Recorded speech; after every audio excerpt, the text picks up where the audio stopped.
হেরে যাওয়া যে পরাজিত না, এটা একমাত্র নাসিরুদ্দিন পাটোয়ারিকে দেখে বোঝা যায়। মানুষের ভালোবাসা জিতের উপরে নির্ভর করে না, মানুষ লক্ষ্য করে ব্যক্তিত্বটাকে, মানুষটাকে, মানুষের চরিত্রটাকে।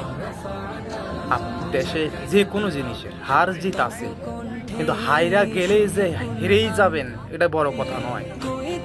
হারার পরও যে জিত আছে, একমাত্র নাসিরুদ্দিন পাটোয়ারির যে এখন যে ওনার যে প্রতিদিন যে তারাবির নামাজের পরে যে ওনার যে একটা পরিকল্পনা, যে প্রতিটা মসজিদে মসজিদে আর মসজিদে মসজিদে ভালোবাসাটা উনি পাইতেছেন, এলাকাবাসীর যে ভালোবাসা উনি পাইতেছেন, তা থেকে আমরা বুঝতে পারি যে একজন মানুষ